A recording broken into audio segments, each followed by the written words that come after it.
Hey everybody, welcome back to the Pixelists. I'm Will, that's Blake, and today we're here to talk some zombie madness with The Last of Us episode 2. Actually, it's not accurate to describe them as zombies. Well, technically, What defines a zombie? yeah, I mean, They have been zombified, right? yeah, I mean, that's a good question, honestly, because I mean, I guess they're technically not zombies, but I'd put this show in the zombie genre. Well, you'd be wrong. No, I was kidding. We But should get yeah, like a huge argument. that's I'm done. podcast done. Yeah. I'm out. Yeah. Welcome you guys to our video. We're talking some goodness, some sweet goodness. That was the second episode. A lot of shows drop off after the pilot. I'd say True. not so with The Last of Us. No, yeah, agreed. I really enjoyed the second episode.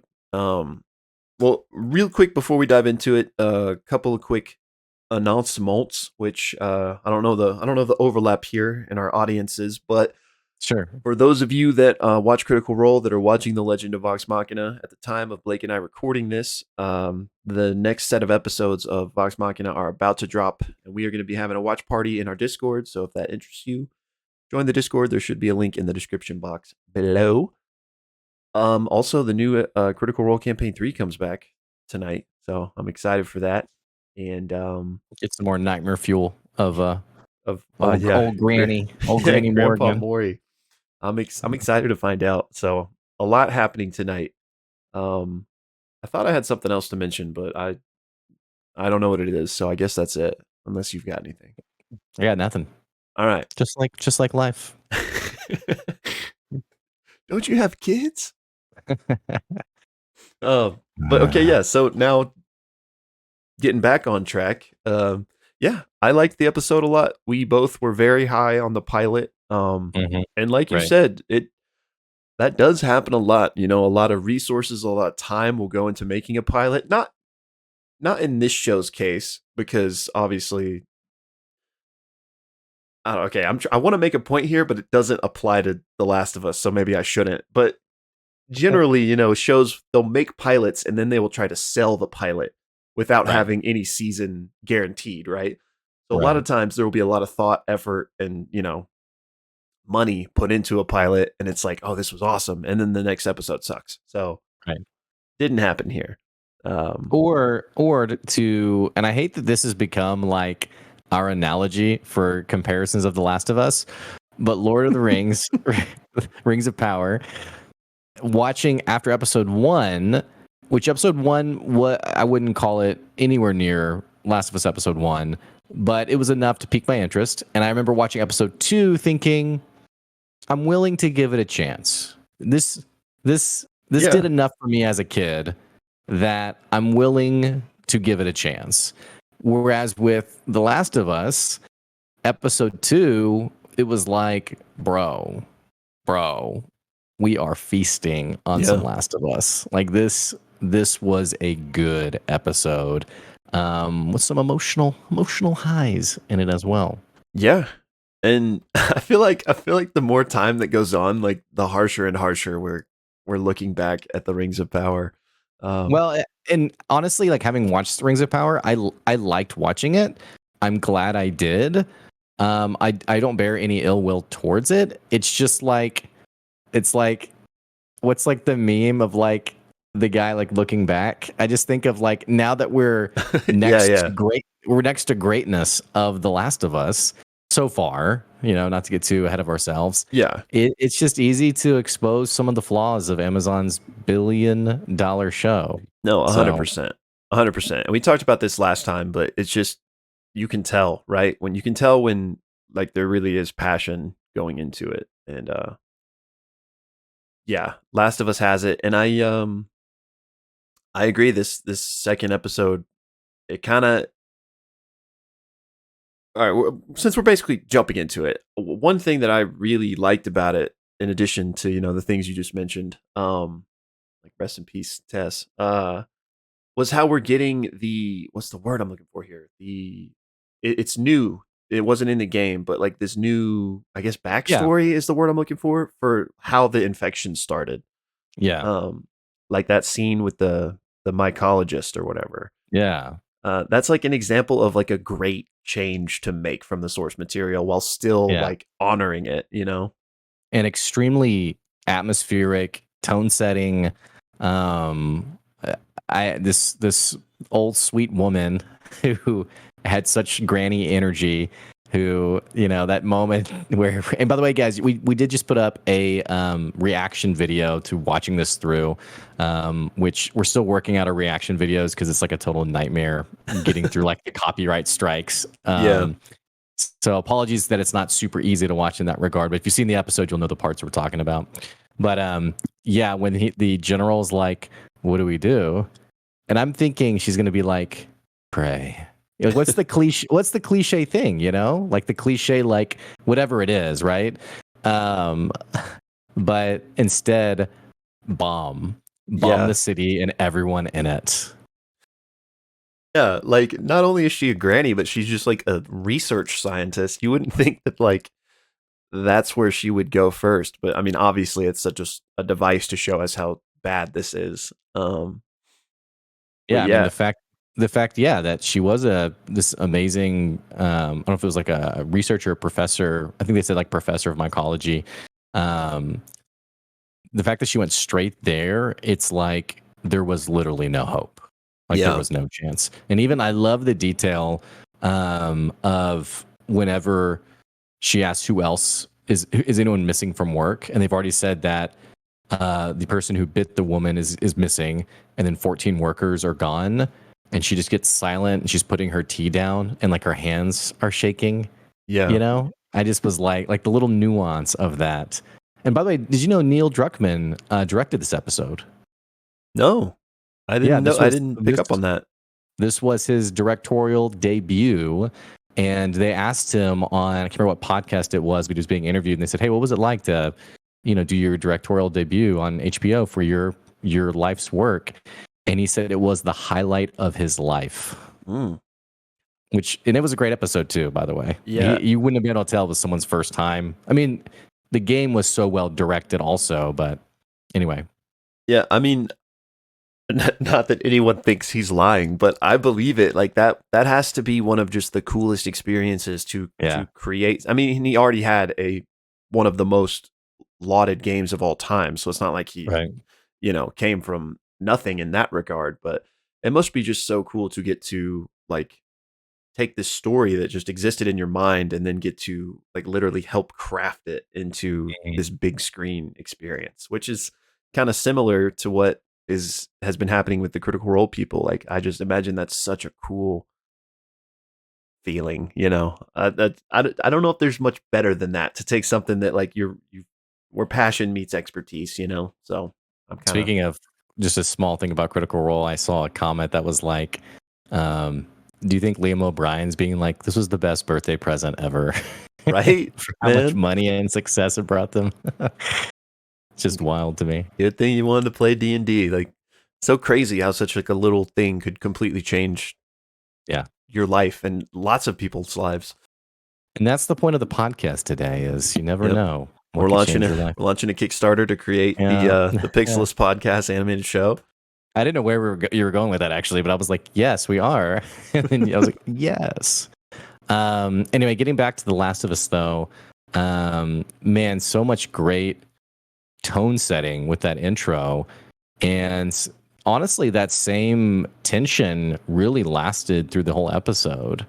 The episode as a whole was, it's funny how like an hour goes by and you feel like it's like, actually, I think it was like towards the end, we still had like 10 minutes left, like after they got out of the museum. And I was like, dude, I don't know if I can do any more of this. Because I also suspected we were heading towards Tess's death because that was the next big, I've kind of lumped the story into like big story strokes. Mm-hmm. So it seems like we're going to see Bill and Frank next episode. And then there's a big moment. I'm not going to say it because I don't want to spoil it for people who are watching and maybe haven't played the game. There is a big gut wrenching moment coming as well shortly after that I think I don't think we'll get next episode, but for sure by the 4th episode. Okay, interesting, because I I played the game, but it's been back whenever the game first came out. Like that's when I played it. So is that like over a decade at this point? I don't even know. Mhm. But so I obviously knew Tess died. I didn't remember exactly when that happened, but I knew it was early. But like other than that, like I don't know what moment you're talking about. Like that's coming, and I don't remember who is it Bill and Ted? Bill and Frank. Bill and Ted's Bill and Excellent Ted is Adventure. something else. Yeah. Yeah, Keanu is in the next Yeah. episode. So I don't remember who either of those characters are, and I'm sure like once I get introduced to them, I'll be like, oh yeah. But like I kind of have enjoyed, obviously I know the grand strokes of Yeah. the story, but I've kind of enjoyed like having forgotten, and I've been Yeah. on the fence of like, should I go like remind myself or should I just experience it again? I'd say stay pure, man. Yeah, You I feel know, like you stay wouldn't. pure. And I have though. I haven't read anything, and we don't watch any of like next time on Dragon Ball Z. That's true. That's true. Yeah. I think in it's actually because these which Craig Mazin is so great at creating cinematographic, well, that's a word, the content he creates. I mean, think about and I know you didn't see it, but Chernobyl? oh man, Chernobyl, so intentionally, perfectly, every episode, I'm not gonna call it a bottle because that means something else, but like encapsulates such a great experience that that's partly why I don't want to watch like the next time teasers, is because it's just, I just want to go in so pure and just enjoy it for what it is, and so far I'm really happy with how it's turned out for episodes 1 and 2. Same. And quick soapbox moment. I hate that they do that in shows. Like, why are The you? teasers? Yeah, why? Like, I understand like trailers, and that's a whole different subject on trailers that give too much away. Like, nobody likes that. Yeah, don't But get me started on that. Yeah, but those aside, I'm talking about specifically teasers. Like, for like, if you're watching a show, you're not on episode 2. At the end of episode 2, they give you a teaser for episode 3. That's essentially a trailer. It's like, why are you doing this? Like, I'm already watching this show. Like, don't ruin it. I get it in like in terms of like the culture we live in. It's like you got to keep the dopamine coming to get people to keep watching, but it drives me crazy. Or like, have you seen the trailer of the trailer that you're about to watch? Like, have you seen that? Oh, when it opens up and it's like, Yeah. and it's like a couple of scenes, and then it like, And then the like, trailer opens. starts. Yeah. Why? Anyway, Yeah, sorry. I'll our get off dopamine fix. my soapbox, but In yeah. case you're wondering how Will felt about teasers, now you know. I think there's never going to be any reason for them to do away with it, because it's great for like the ultra casual. Like, let's be real, man. We are like hardcore media, devourers. Like when we commit to Marvel, D&D, Last of Us, like we're all in. Legend of Vox Machina. I think about like just the casual person out there who sees the teaser and is like, yeah, okay, I'll watch it. But then even if that wasn't the case, the fact that our YouTube culture is so, I'm not saying this isn't a bad thing, but is so into, what if I said this as a bad thing? So into breakdowns, which is so stupid, like who's going to break down something? Yeah, that's the worst. Especially people who spend day after day after day. But no, I'm thinking about like, now I'm seeing like the teaser breakdown. Like, what are the things we saw in the teaser, and what could this mean? And I think that's fun for some people, but I think regardless of the fans who are either watch it or don't watch it, I think the media companies have realized this creates so much spin for us that we got to keep doing it. Yeah, that's fair. That's 100% fair. I just dislike it.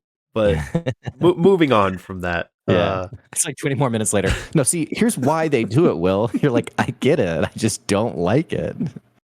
Don't you love that when you meet someone who like you share an opinion and they're like, well, hang on, and you're just like, I just don't care, like. And it makes me think of, this is so this is like the biggest like rabbit trail ever, but that's what we're here for. So I don't offend anyone. I'm a Christian myself, and I was talking to someone else who was also a Christian, and this is like a really common like stereotype in like Christianity, is like, how old is the world? And this person was doing like one of those people who's like, the world is only like, 5,000, 6,000 years old. Mhm. And she was like, what do you think? And I was like, well, I have like a pretty deep science background. So I was like, I don't know. I said, I'm very comfortable with the world being like 40 billion years old. Yeah. And she was like, well, hang on, we need to talk about this. And then finally got to the point where I was like, I just don't care. I mean, that's just my opinion. And she was like, well, how could you not care? And I was like, I just don't. I just don't care. So that's my random segue for leading us to nowhere, I guess. So No, it was appropriate because I get it. Those people that just like can't let it go. yeah. And I guess maybe it's a tiny segue is like people who've watched the show who have a harsher opinion about it, because I have seen some of these pop up on YouTube, like everything wrong with The Last of Us. And Really? I do think, yeah, oh yeah. I do think some of this is, I don't want to say it's disingenuous. I just think like the hate bandwagoning, like let's talk Velma, for example. Yeah. Like there's absolutely like and I haven't seen Velma. I'm never going to watch it. I have no opinion on it. I'm just as an example though. There's real momentum with hate bandwagoning though. Mhm. And so like being the hipster, being, whatever, here's everything wrong with The Last of Us, that's going to get you clicks regardless. And again, I'm not saying it's disingenuous, but there's always going to be that. But point being, Right. If someone's watching the show and they're like, hey, you know what? I don't like it. It doesn't do it for me. I'm okay with that. What are we talking about? What am I talking about? Where am I right now? I don't Who know. are you? I got us off track, and now we're This just is in classic Pixelists, by the way. If you guys are watching us for the first time, like we kind of just see where the journey is going to take us. It's like That's that right. Michael Scott quote. Like sometimes I start talking and I don't know, I don't know where it's going to take me by the end of it. So that's the beauty of the show, man. yeah. Which, speaking of shows, yeah, nice. The Last of Us. Nice. That's at a different show. Have you seen? Anyway, Velma. yeah. So yeah, to move back toward the show. I don't remember where we were exactly, but I don't think it matters. So I'm gonna start us off on a new track. A few different times during the episode, I caught myself being like, "This is the video game," and I love that they're like including those moments, not in a corny way, not in a like but in a good way. Specifically, I think I even said this while you and I were watching it, and I don't even know if this happened during The Last of Us. That's not what I'm saying. I'm just saying like moments that evoke kind of video game. When they came in the hallway and the path was blocked, and it's like, oh well, we gotta pivot now. We got to do something else. I was like, oh yeah, that's so video game. And then it might have even been episode 1 for this next example, but when they are like crouched up behind the car, and like peeking above and stuff, I was like, oh, that's so like, press crouch button so you hide behind this type of thing. It was very evocative of that for me, and I just appreciate it. I mean, I don't think they did it like, I don't think they're sitting there in the writers' room being like, we need 2 more video game moments to insert here. But I will, I don't know. What I will say a really tiny, less about video games in general, but something that made The Last of Us feel so great as a game was how, depending on the difficulty you played it on, was how sparse resources were, especially bullets. Yeah. And so you would go into a section of content with like only 6 bullets, and it was like, okay, like what am I going to do here? I feel like they really captured that well. With in 2 ways. I loved how Joel, in firing the gun, was missing. Like, and it's kind of the Walking Dead effect where like every person they find and rescue is now like an expert marksman. I think like one of the early scenes with like Carl, where like, Carl's like 10 years old and he's like, pew, and like zombie's head explodes, And so I really appreciated Joel, who's presumably like this 20 plus year. We actually assume he's a veteran, a war veteran from episode 1, the bumper sticker on the back of his truck. A war veteran. Not that this is that Tommy's truck? Not that's what I was gonna say. I don't know. It could be Tommy's truck. It's not really an important distinction for what you're saying, but just throwing it out there. Could be Tommy's truck, but also Tommy's not driving it, which, maybe right. Tommy's eating chicken wings. Who knows? Because he pulled those out earlier in the episode. So who knows? But even in spite of that, 20 years smuggling, post-apocalypse has had to probably handle a weapon a multitude of times. He even tells Ellie that he's killed, an innumerable amount of clickers and what infected, excuse me. But in that moment of panic and adrenaline, fires off and, misses the head or hits the torso. And, I just found myself thinking like, shoot him in the head, shoot him in the head. And I was like, no, this is great. Right. And then again, in that museum sequence when he's behind a wall and he's like emptying the shells and he's like putting them in one by one, just felt very, not just realistic, but also true to the game. And unlike a lot of games where, the magazine's endless, it's just never an issue. So yeah. Yeah, that scene was so awesome. Even dating back to when they like first walked up to that building and they could see that it was like covered with the fungus or whatever. I think you and I guess you could probably see this in the reaction for those of you that watched it, but we're both like just like on the edge of our seat. And I remember like going into areas like that in the game, being like, "Oh, I don't want to go this way. Like, why do I have to go this way?" Yeah. And it was handled so well. And like I was just saying earlier about how I don't really remember the details of the game since it's been so long.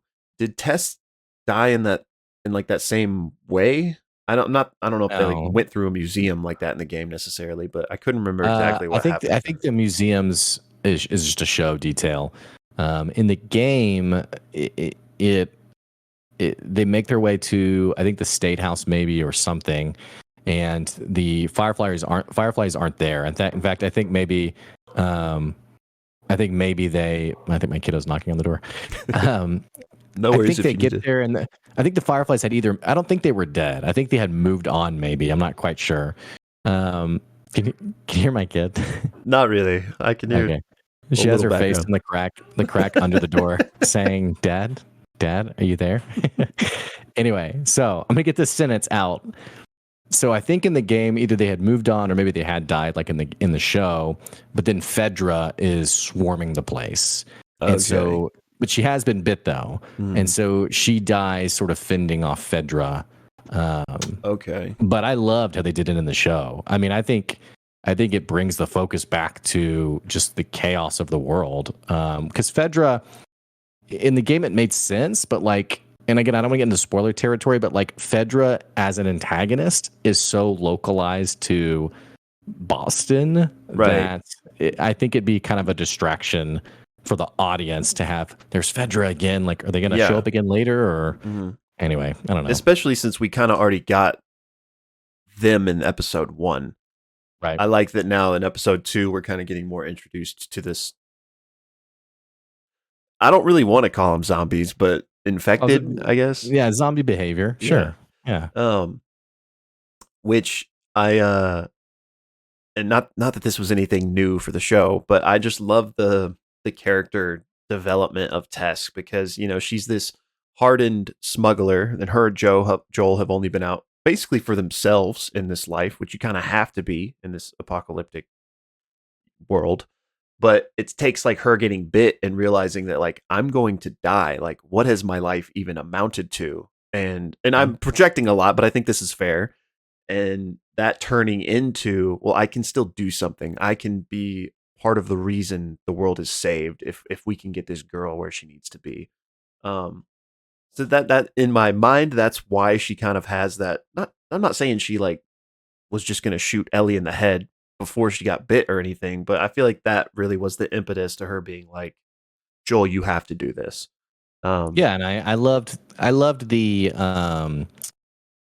similarity, or not similar, that's not even the right word. The difference between Tess before the museum and Tess after. Just like her urgency to get to the state capitol building, grabbing Ellie and like rushing up the stairs, like knowing that she's bit, it really makes sense. But yeah, I think you nailed it. And like her final kind of sentences of like, Joel, this is real, and showing the arm of Ellie to Joel. Yeah. And then just pleading with them, like, let's make up for all the things we did, which isn't mentioned. You don't get much of that fleshing out in the game. And it kind of begs you to wonder, like, what did Joel and Tess do in their past? We don't know when they met, but in the last 20 years, what are some of the things they had to do? And we also know Tess, adding on to that, Tess tells Ellie earlier in the episode, Don't think it's from the game. We're not good people. Mm-hmm. So just kind of further honing home that they've done things they're not proud of. Yeah, which is just a great, well written character, right? Like, not heroes aren't all just, or protagonists aren't all just like paragons of virtue. And I think this is way more interesting characters to do it this way. And also, it just makes sense for this type of world, right? Like, you're not going to be able to just get by with your hands completely clean. Um, in that, while we're talking about this, well, two things. One, the freaking way they're doing the zombies is just so gross, and like a good way. But the little, like, the kiss with the, like, like, do you think it knew that she was infected? Because it, like, they weren't like swarming No. her to kill her. Like, it was more of like a, I don't So I know. actually read an interview from Craig Mazin about this, because they asked him, and actually there was even some criticism, which we need to talk a little bit about the criticism before the end of the show. But there was some criticism on how, why did they do this? This never happens in the game. Obviously, it'd be weird if it did. And like, what was the reasoning for it? Well, Mhm. Craig Mazin was being interviewed, and he basically said, our intention was, you've seen like the brutality of the virus, but like, what was sort of like the peaceful infection of the virus, like people who sort of like gave up and let themselves go to the virus. And so they said that was the origin of the thought behind it. Like, rather than Tess just getting like murdered, like, what was another way they could portray it if she just like let herself go?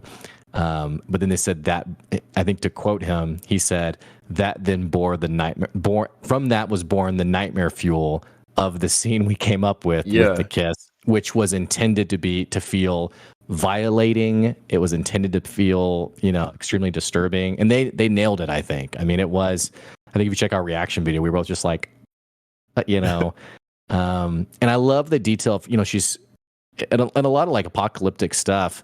The person's, flicking the lighter and it like doesn't have like the oil or whatever. It's a Yeah. sparse resource, I don't know what I'm saying. Again, go back Yeah. to the realism of the time of the show. But I saw another great theory that since the infection had started at her neck, she didn't have, probably more than half an hour from the original point, and that it was affecting her motor skills, which we saw a few scenes earlier were her hand shaking. And Right. so when she's trying to flick it, she can't quite get it, Mm. because she's losing herself Yeah. basically. I So like just a nice that little detail. detail.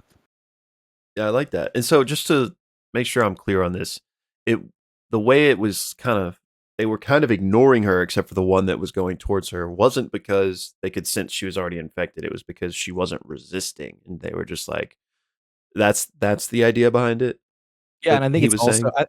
I think it's a little bit of both. It's that, and I think the first batch running through like didn't Didn't see like her, see like her. didn't Yeah. notice her. I think that when in the backdrop where you see the figure of the one stop and turn to her is when they notice her, but then also notice that she is, yeah, not resisting. That's kind of terrifying to think they have that, like, that level of awareness, and I don't know if intelligence is the right word, but like, to be able to make those types of distinctions of like, okay, we don't have to brutally tear you apart. We can just do this Well, the disturbing kiss way. it's also kind of like nature, right? Like organisms all over have like a sense of like the predatory nature of things, and if your purpose, I'm just thinking if the path, what conserves energy and is like the path of least resistance. Yeah. If this thing's giving themselves up to you, it obviously makes sense to infect them in that way. Um, I hope we don't see anything else like that again. Yeah, probably will. But yeah, that whole scene was amazing, by the way. Like literally insane, which we had already come off the wild ride of the museum.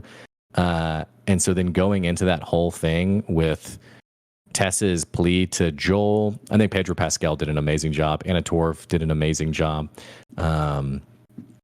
It was an emotional scene, especially when Joel finally decides to take Ellie and he just grabs her and pulls her out, and she's like, "What are we doing?" Yeah.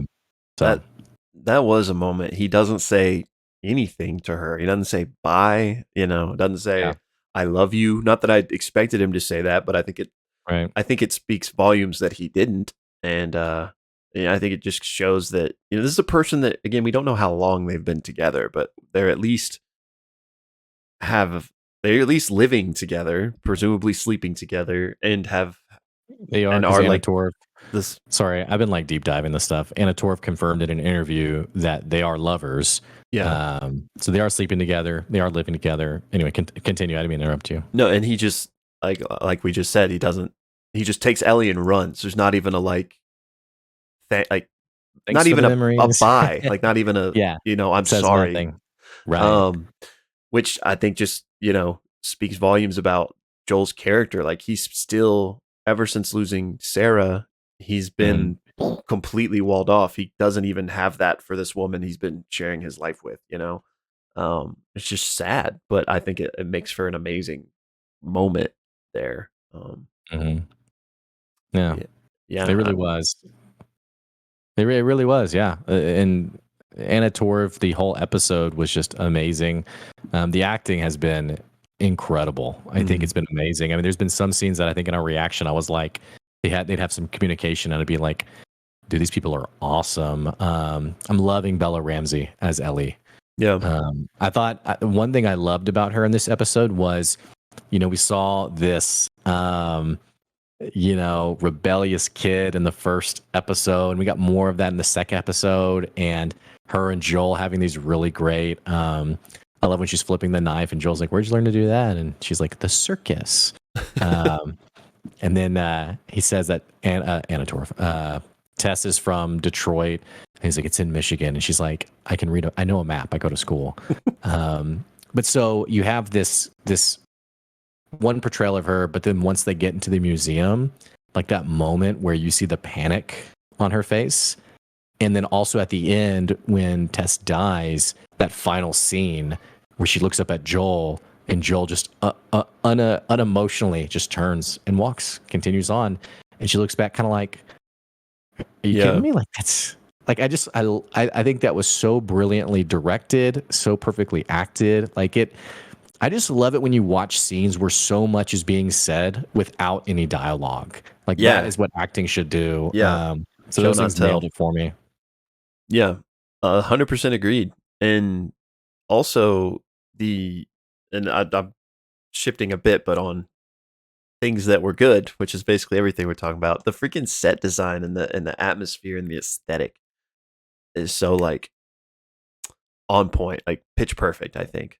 And I'm excited to That's see more of what. And I'm curious how they did it, and I'm excited to see more of this world in the apocalypse aesthetic on different yeah. areas of the world. I think there's probably a lot of confidence that they have in their collaboration with HBO. I get the impression from HBO that it's very much it's kind of like how I feel with like Sony and their independent developers, that it's very much like, yeah, whatever resources you need, like we'll help make it happen. Um, and I think even what I read about the pilot episode was that it was originally only going to be an hour, and HBO said like, hey, we'd love for you to have the space to like breathe this out a bit. Like, can we add another half hour to it? Oh wow. So I have a lot of confidence with that relationship, on like another show, another big named publisher. But anyway, I've drugged them through the mud already enough. We'll talk more about them next week Yeah, we've after hit this our next quota this episode. week, but we'll be back at it Yeah. next time. Um, I was gonna say, Rings of Power is not a bad show. Okay, it's just not. It just isn't it had this. such potential that they didn't Right. reach. Right. But maybe season Oh, 2. I mean, I'm gonna watch season 2, and I hope it's better. yeah. But Copium. Sure. discussion for another time. Uh, yeah, I When don't. we really like our shows, we just like, if you guys are looking for like a totally, I mean, I feel like I don't feel like I guess I am biased, but if you're looking for like, hitting the highs and like, I'm gonna play both sides and here's like the things that weren't, you're probably not gonna get that from like our kind of content. Cause when we like a show, I mean, we really like it.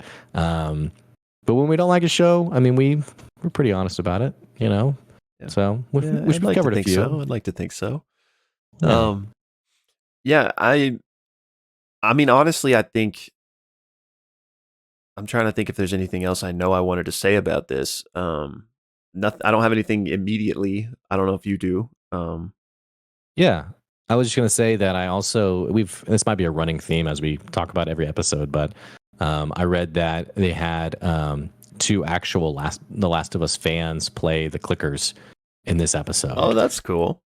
And I think it's a great nod to the fans. You know, it's unfortunate to do this again. The Witcher, which had sort of this unspoken vibe of like, or storylines around the fans are obnoxious, like they are, kind of going against what we want to see happen here. I just love the embracing of fandom and how, the showrunners are very clearly like, which this is why it's so great that Neil Druckmann's part of the show running team. But yeah, let's get fans in who obviously love the game and who would understand like the clicker movement was so, I thought, on point. Yeah. So it's just nice. It's a nice detail, and again, just reasserts that they really care about the source material. Yeah, that is cool. I had no idea. Also, I think there's, for something like this, potential for it to be really, what's the word? Corny's not the right word, but since I can't think of what I want to say, I'm just going to use it. The clickers and future versions of Infected that we will assuredly see have the easily could come off like terrible, but like the makeup and I thought everything was done really well. And I'm excited to see, kind of, I don't remember the names for the entities from the game, but I'm excited to see the rest of these variations that we know are going to come. There's excuse me. There's one other variation that I'm really eager to see what they do with it because it has potential for some jump scare kind of material. But just pointing out the one we saw in the trailer, I think it's called a bloater. I can't fully remember. Yeah, I was thinking Boomer, but Bloater sounds better. I think that's Boomer is Gears of War. maybe that's what it is. We know it's something, but yeah, we're talking about the same thing. That's the only one I'm a little hesitant's not the right word, but that corniness, like I'm just wondering how they will pull that off because it feels like the biggest opportunity for it to go either way. But so yeah, we'll see what they do with it. And that was the one that they kind of alluded to this episode, right? On the bridge when they were walking, and Ellie was like, "Have you guys seen the one that explodes or whatever?" Was it something like that? Yeah. Which we may even be thinking of two different ones, or it could be like a show adaptation. I think in the game there was just the big one. I don't think there was like a Juggernaut type of one. I think there was in the sequel, but not in the previous. I honestly, I can't parse it, but I guess we'll just see and find out. But yeah, I did love the foreshadowing though, which someone who doesn't play the game was probably like, because they were like, I think Joel and Tess were like, you shouldn't believe everything you hear, kid. Kind of like, that's just a made up story, but I think we're gonna get something like that. Yeah, which is interesting though, because were there, and not to get too in the weeds on this, because Ellie says one thing, and I think it's like they think it's silly, kind of, and then she says something else, and they share like a knowing look, like, oh, but that's true. Yeah, I think the first one, the silliness was like the city being overrun or something, and I think that's what they were like, those are just stories or something. Yeah, but yeah, the second one, I think you're right. There was kind of like a let's keep going. So, and then we also got. Oh, sorry. Go ahead. No, I got mine's random. In that same conversation, we got, which I think this will be an opener. I think it'll be an opener for one of the episodes, which seems like it's going to be a theme. The mention of Riley wasn't mentioned, but asked about the mall scene, which was DLC for the original game. Right. Riley, who went with her into the mall. But questions. We got two questions. One. Were you there by yourself? And she said yes. And then the second question of, do you have anyone who's going to come looking after you? A parent, a boyfriend, whatever. She was like, nope. So I think that was just nice little, just a nice nod to what we might get as an intro later on. Yeah, for sure. And the only little thing I was going to say is that I saw where, I guess it was in the end of episode 1, but I don't remember exactly. But you can see they're clickers, right? The ones that we saw in the museum. Are those clickers or no? Yeah, right. You can see a clicker on like the roof at the end of episode 1 or something. and that's a detail I missed when I was originally watching it. Well, it could have been a clicker. It could have been. I think it's called a stalker. Oh well, yeah. Which, Regardless of the name, I'm probably getting them wrong, but oh yeah, that thing, yeah. yeah. Well, that's the thing that I was mentioning earlier. That I was like, I'm really interested to see how they play this one type off. Oh, okay. Yeah. So Interesting. because the stalkers are the ones that kind of hunt. Yeah. So anyway, it's nice. It'll be nice for the non-game players to kind of experience the variety of like the types of infected we're going to run into. Because I remember like in The Walking Dead, for example, which is it's just like the simplest analogy for me. Yeah. The Walking Dead are just The Walking Dead. Like you just learn them as the show Right. goes on. So I think it's nice that there's levels of there's danger, some with variety. these. Yeah. So I think makes more. I mean, not to try to bring logic into a zombie situation, but I think it makes more sense to kind of have, especially over the course of decades, that this thing would evolve in certain ways. So I like that. Well, anything else from the episode you want to talk about? I don't think so. I was gonna I don't know if there's even worth doing this, but like I Do was it. just addressing the dumbest criticism I've seen so far. Yeah. And just throwing out some things to see how you'd react to it. So one of the first ones I saw is like these weird comments about the actors. Specifically, I don't like Bella Ramsey's face, but her acting's okay. Is a comment I read today. What? I know. Exactly. Me too. So there was that I read. In the scene where they're looking down and all the infected are laying on the ground. Apparently there were a couple of like naked people in there, which I didn't even notice. But someone someone clipped it and was like, "Oh look, HBO needs to get their naked person quota in for the episode," which I was like, "Okay." I mean, if that's like a joke, like it's not a very good joke, but if that's an actual like criticism, then that's dumb. Well, and the show is pretty good if that's the worst, you know. Yeah. But and then I think a comment to that I saw was like, yeah, like when the world was ending, it's too bad people weren't all thinking, let me get my clothes on before, the apocalypse takes over. And then the third one that I saw, which I'm curious your reaction to this one. This is, I'd call it like a semi-criticism. Yeah. Someone said, I really dislike how HBO sticks to the Game of Thrones style intros. And someone else commented and was like, yeah, the Jakarta scene was too much Game of Thrones-esque for me. It's been a long time since I've seen Okay, thank you. Yeah, that's what I was thinking too. I haven't seen neither one of us has seen House of Dragons though, or House of the Dragon. So maybe that's more of a slight about comparing it to that. I don't know. But for me, I just watched it. I was just like, cool. So they're talking about the intro scene, not the intro like graphic with like the fungus spreading out. Right. Intro scene, right. Why you even compare that to Game of Thrones? Game of Thrones is not the ones who invented that. Like, yeah, that's weird. I don't know that. And in fact, Lost had it first. Another great show. I'm sure like a million shows have used that device. Anyway, that's been today's stupid criticisms that I wanted to, address, I guess. Yeah. Thanks for that segment. Those people need to go touch grass or something. Like, I don't know. Kind of makes you lose faith a little bit in humanity that like people get so mad about certain things. Yeah. So.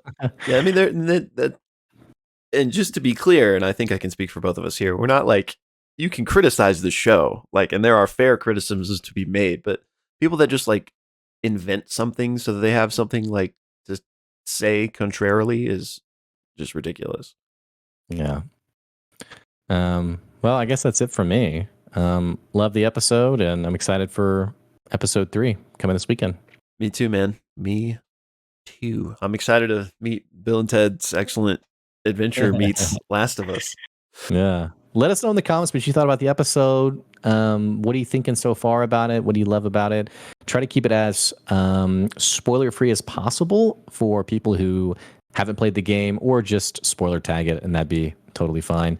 We'll have more Last of Us content, and also you might want to check out some of our other content. We got currently a lot of D&D stuff. My man Will's been doing some amazing breakdowns of Legend of Vox Machina, which if you haven't watched that, it's an animated show. It's actually been the #1 show on Amazon. I think it was also maybe last year when the episode batches were dropping, it kept bumping up to the #1 show, but certainly was last week when the season premiered. So you guys can check that out. So. And yeah, that's all I got. Okay. See you later. Bye, y'all.